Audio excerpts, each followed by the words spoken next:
everyone, welcome back. If you're new here, thanks for joining me. My name's Alycia and I'm a pastry chef with a severe sweet tooth. And I'm here to show you how to make the best keto desserts possible. So if you enjoyed these recipes, please consider hitting the subscribe button, giving the video a thumbs up, leaving me a comment, sharing with all your friends and family. It all helps my channel grow and to bring you new keto desserts almost every Saturday. Today, I'm bringing you a recipe that I actually have already done on my channel back when I first started it 3 years ago. But I wanted to bring you this recipe because I think it is a super versatile recipe for keto crepes. Today, we're going to be filling them with a sweetened cream cheese filling and topping them with some macerated strawberries and whipped cream. Perfect for that Valentine's Day dessert. So let's get started. Now, I developed this recipe quite a while ago, but I made, if anybody remembers back in the day, the tasty videos that were going all over Facebook and stuff, they used to have a crepe cake, and I made a keto version, so I'll link that up there for you. But I've always wanted to make just a crepe video, and there are so many different things you can do with crepes, and for only 2 net carbs for 3 crepes, and then the filling is only going to add a carb. And then if you just sprinkle a couple of fresh strawberries on top, it's only another carb also. So it is a delicious light dessert if you're going to have a super decadent Valentine's Day dinner. This is a super simple recipe. The hard part is the actual crepe making, which practice makes perfect, and I haven't done it in a while, so we'll see how that goes. But I have 1 cup of So Delicious coconut milk here. I'm going to add in 8 ounces of water. I also have 2 eggs that are at room temperature. I'm going to be using my Vitamix for the first time, so this is also going to be a learning curve for me. You can do this by hand, but the hard part is getting our xanthan gum really well incorporated into the wet ingredients. So that's why using a blender is the best way to do it. And most crepe recipes tell you to use a blender. I'm going to pour my milk and water into the Vitamix. And then the reason I did that was so I can crack my 2 eggs into something and make sure I don't get any shells in it. I always try not to make extra dishes. And we also need a teaspoon of vanilla. You can add any flavor you want to these crepes. We have 4 tablespoons of salted butter here. If you don't have salted butter, you're just going to add a pinch of salt to your dry ingredients, but we do have to melt that. And then all that's left is our dry ingredients. Now, to tell you the truth, I did a lot of testing back 3 years ago, and I don't remember everything that I tested, obviously. But I believe I did quite a few tests with different ingredients. And my normal ingredients are coconut flour, whey protein, isolate. But in this recipe, there is no whey protein isolate. I don't think it gave us the body and elasticity we needed for our crepes. So this one has the egg white protein powder in it. Do not know if there is even 1-to-1 swap. But the recipe, the ingredients are pretty simple. Just need a 1/4 cup of coconut flour, or 30 grams. And then 32 grams of egg white protein powder. I watched my old video and looked at my old recipe. It said a 1/4 cup or 32 grams of egg white protein. I don't know if things have changed since then. I know I didn't use the Now brand. I think I used the It's Just brand of egg white protein. So maybe that's what the back of the package said. I'm not sure. But even the back of the Now package says a 1/4 cup supposed to weigh 20 grams. Well, I scooped and leveled off and I got 24 grams. And then I did a scoop of 1 tablespoon. I got 6 grams. And then I did 1 teaspoon and got 2 grams. So that's what I'm going to put down in the recipe and up on the screen for the dry ingredients. But yours may be different than mine. And the way you measure will probably end up with different results. So that's why I always suggest weighing your dry ingredients. And then we just need 2 tablespoons of powdered sweetener. Just like most of my keto recipes, the sweetness level is up to you on here. Most recipes do need some kind of sweetener, but this one I think would be fine without it. But I use 2 tablespoons of powdered monk fruit erythritol blend, which should be 15 grams. But again, I don't think it's going to be. It all depends on how clumpy your sweeteners are and stuff too, because if you got clumps, they're going to weigh heavier than if it was sifted. That was only like a tablespoon and a half when I used my tablespoon measure. The only other ingredient, which is really essential here to replace our gluten and to keep everything together, besides the egg white, which I think gives us the protein structure that we need to keep it together, we do need a little bit of xanthan gum. Now, if you saw my cinnamon roll recipe, if not, I'll link it up there for you. My xanthan gum is somehow, I figured out, 3 times stronger than the last xanthan gum I bought, even though it's the same brand. So, down on the recipe will be a half a teaspoon of xanthan gum. I don't want my batter to be too thick, so I'm going to start off with only a third of my half teaspoon measure of xanthan gum. Because if the batter's too thick, it's not going to coat your pan right. So if you notice that your xanthan gum is like super strong, then I would suggest cutting it down a little bit. So I'm just going to use that much. If I need to add more, you can always add more. That's another good thing about using the blender, is that it's really going to get everything mixed up, and I can add more xanthan if I need to. Even though when you add xanthan to a blender, it tends to spray the sides of the blender and not really fully incorporate, but you can kind of just judge how thick your batter is and go by that. The reason we sift all our dry ingredients together and mix them up is so that the xanthan gum gets really well incorporated. I also had in my original recipe a half teaspoon of liquid stevia, which is an option also. I think my sweet tooth has lessened a little bit, so I'm not going to put the half teaspoon in there. Okay, first we're going to blend up our milk and water and eggs. It's the first time using this, so don't exactly know how it works. We're on 1, it looks like. I don't know what that means. That looks good. Wow, that was fast. We're going to add in our dry ingredients, give it a little blend, and then we're going to scrape down. Just make sure no dry ingredients are stuck, which it looks like there's a little bit. Give it another blend, and then we're going to stream in the melted butter.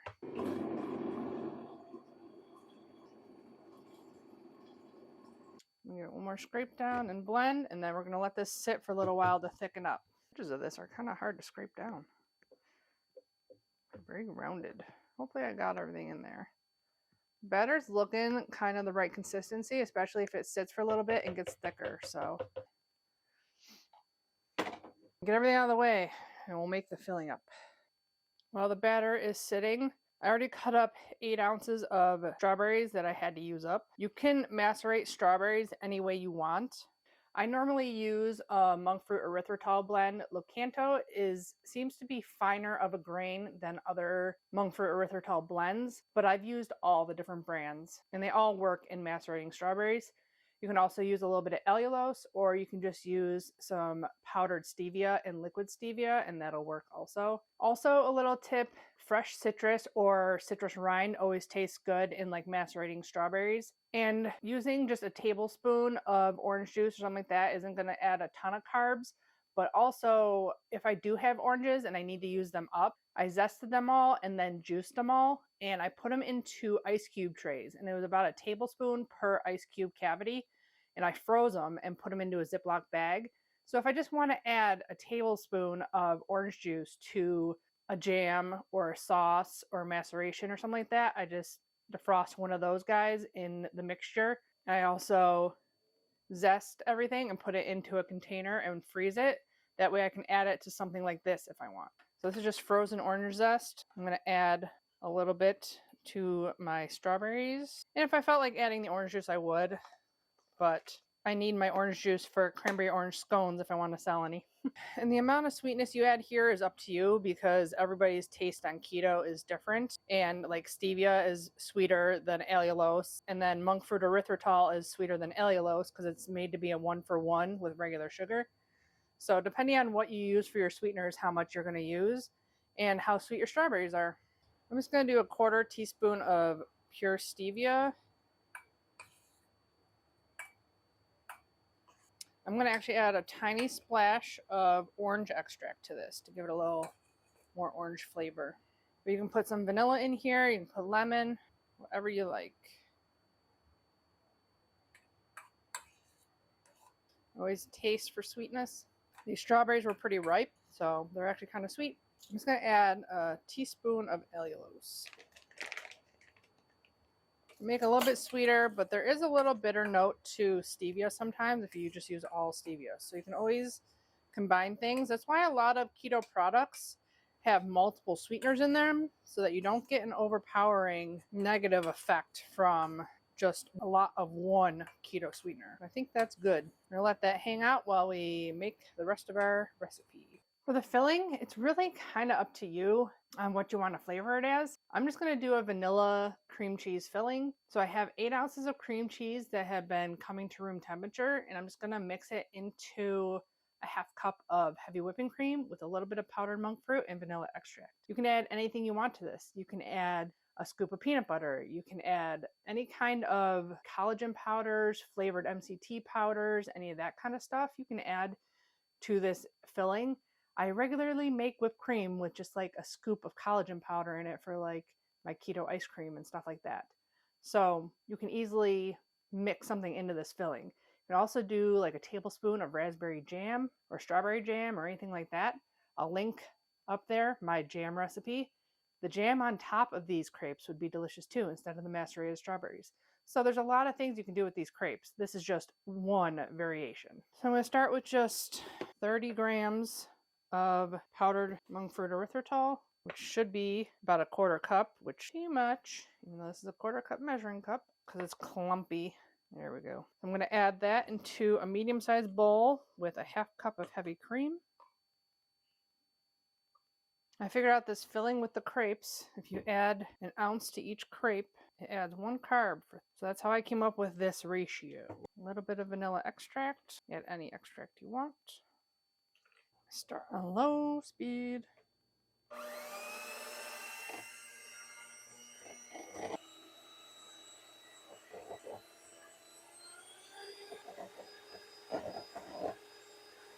You can just do a straight sweetened cream cheese filling too. I'm just making it stretch a little bit further with the heavy whipping cream, making it a little bit more creamy. Once it's to soft peaks, you can add in your cream cheese, or semi-soft. Not quite there, but it'll continue to thicken up. Turn it down again. Not down enough, apparently. Give it a little scrape. Point, you can taste it for sweetness. If you don't like things super sweet, add a little bit of sweetness at a time until it's how you like it. It's good. You always add just a little bit of liquid stevia too if you want, or a flavored stevia if you have that. I think I'm going to add a tiny bit more sweetness with some stevia. One more stir up. So this should be enough for about an ounce in each of our 12 to 15 crepes, depending on how many you get, if you don't break any. Now it's time to make some crepes. Now, I haven't done this in probably 3 years. No, I did it at the bakery last year. I did sell a crepe cake at the bakery, but it didn't sell super fast, so I never really made another one. But practice does make perfect on crepes. So I don't even know how good I'm going to do with making these, but I'm going to show you the technique on how to do it. You should have your whole station set up, ready to go before you start making your crepes, so that you're not scrambling when time comes to flip and to get it out onto a pan or plate or whatnot. So I have a pan here. I'm going to turn it on. You should have it on medium low. Unfortunately, I don't have numbers, so I'm going to have to just estimate mine. Yours is probably about the 3, maybe a little bit below. The longer you make them, the hotter your pan is going to get, so you might want to reduce the heat like halfway through making your crepe. So I have my batter here. I transferred it so it's in something a little bit easier to get out.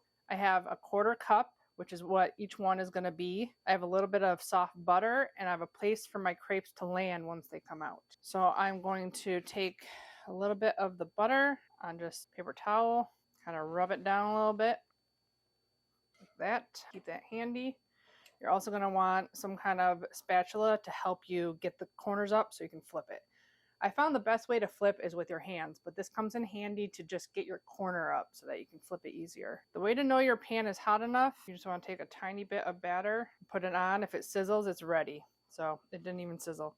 So we're not ready yet. This is the consistency of my batter. It's thick but not too thick, because you want it to be able to coat the pan before it gets too cooked. You want it a little bit runny but a little bit thick. If you're going to fill all these, have your filling ready too. I'm only going to fill 3 of them because I want to save the rest for later, so I'm not going to fill them all. They last in the refrigerator for a week, in just layered on top of each other in a Ziploc bag. You can bring them out, throw them in a pan, put some filling in, and like just heat it through for whenever you want it. Or you can layer them in between pieces of parchment paper or wax paper and freeze them for a month in like a good freezer Ziploc bag. And you can pull them out as you need them, because the parchment will keep them from sticking together. And you can just pull out a crepe at a time if you want. We're hot enough. Pretty much cooked on impact, so. Like I said, I haven't done this in a while, so pour in, swirl around. There you go. We weren't quite hot enough, I don't think, but pretty good. So let that cook until it'll start getting brown around the edges, and it should start pulling away from the pan. This is a 10-inch nonstick, but the bottom here is 8 inches, and that's what you want to get 15 crepes. Last time I didn't have a camera in front of my face doing this, so this is going to be even more difficult. The edges start coming away. I don't think it's ready. Whoop. Put it back. First time making it on this stove. In my older video, I said time it for 2 minutes, 30 seconds on the other side, but it seemed to work in my video. It's about right. Could have been maybe a tiny bit longer, but pretty darn close. 30 seconds. I guess I can use the video timer. I'm just really impatient. So I'm going to make all of these and let them cool, and then I'm going to make the last 3 with the filling inside. I'll show you that after I show you all this. So that's been 30 seconds.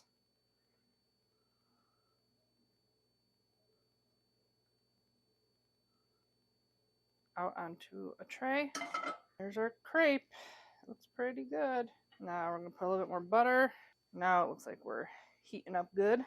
Show you another one. I really don't think my pan is hot enough either. That's the problem.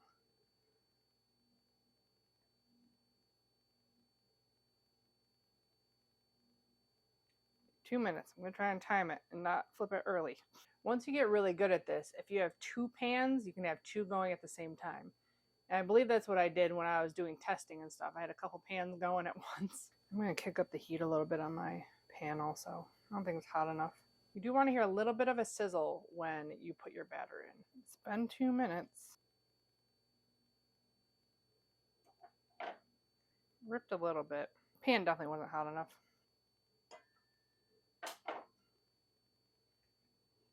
Once they're cooled, they're nice and flexible. They're not so delicate anymore.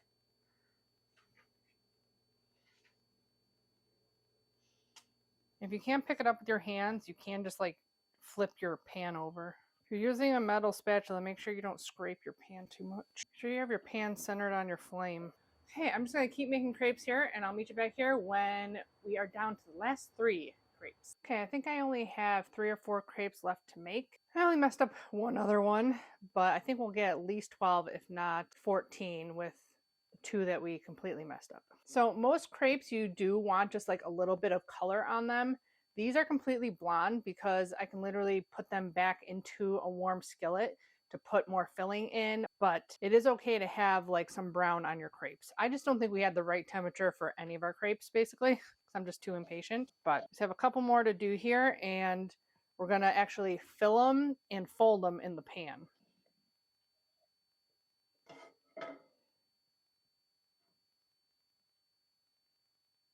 I don't know if I got that on camera or not. I was concentrating on making a good one. It's a problem with having it around my neck. Can't see what I'm doing. I think we're finally kind of warm enough. I do want to go live a couple of times. So one recipe I've been wanting to do with this is not putting the sweetener in it and making homemade manicotti, because I have not had pasta, and traditional manicotti is made with crepes. So that's one recipe that I really want to try out, and maybe I'll bring you a recipe video if I don't end up doing a live with it. But this recipe is super versatile. If you don't want to put sweetener in it, you can use it for so many things. This one's getting a little bit of color on it. So then we can go and take a scoop of our cream cheese filling, put that in there, kind of try and squish it down a little bit, and then fold it over, squish it down, fold it over the other way. Then we can put it right onto a plate, like that. So if you're making this for a dessert for a lot of people, I would suggest just making a bunch and then do this with the last 3, and then maybe warm up the rest and fill as you go. Basically, you're making kind of cheese blints, which used to be really popular for brunch at Country Club. They were like pre-filled crepe with sweetened ricotta, and we just put a berry sauce over top. So you can fill these and keep them chilled too, and then just kind of reheat them in the oven. There's a lot of different ways you can do it. Either way, they're going to taste delicious. You can also make crepe Suzette, which it is going to add, I figured out, 3/4 of a cup of orange juice for the recipe makes enough for 12 crepes, and you just switch out allulose for the rest of the ingredients. And there might be a couple of carbs in orange liqueur. I'm not sure. It's so hard to find carbs on actual liquors and stuff, but it's 17 carbs for the 3/4 of a cup of orange juice. And if you're making 5 or 4 orders, split among them is not too bad, but that's kind of like a treat. But for that, you lay them on a pan and fold them into quarters, and then you make the sauce and you just reheat them in the sauce, and it would work good too.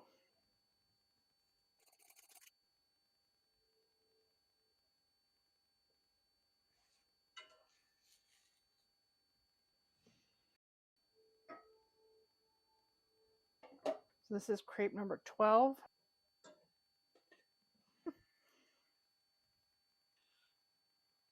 Okay, now it's time to top these crepes and give them a try.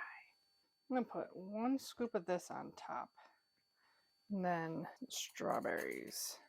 Strawberries have been sitting, juice in there.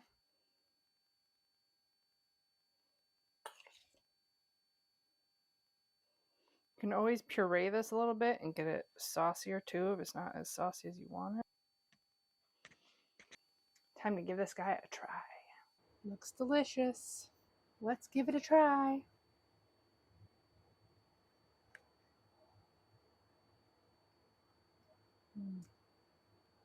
Super light and delicate. It just like melts in your mouth. It's so good. And even with all the egg in there, it doesn't taste like an egg pancake. I don't know why I don't make this recipe more often. It's so good. The filling is delicious. It just tastes like sweetened melty cream cheese. It's gonna be really hard not to eat this whole plate right now. It's so light too. It's not like a real heavy dessert. So it's like perfect for if you had a steak and lobster Valentine's Day dinner, because that's keto. Just add some asparagus and you're good to go. And then this for dessert. You'd impress anybody if you made this too. It's so good. I hope you find a way to make good use of this crepe recipe because it is delicious. So I hope you guys enjoyed this recipe. Please let me know how you guys used it in the comments below, or what ideas you have for using it. I'd love to hear them because I'd like to have some recipes or some different combos maybe I didn't mention or I haven't thought of before. If you do try my recipe, make sure you tag me on Instagram at Keto Upgrade Chef, or you can comment on my Keto Upgrade page on Facebook. Don't forget to check out my Amazon links and the blog link to the full recipe in the description box below. Give the video a thumbs up if you enjoyed it. Share with all your friends. Subscribe if you haven't already. And as always, I'll be back with more keto dessert recipes. Bye, guys.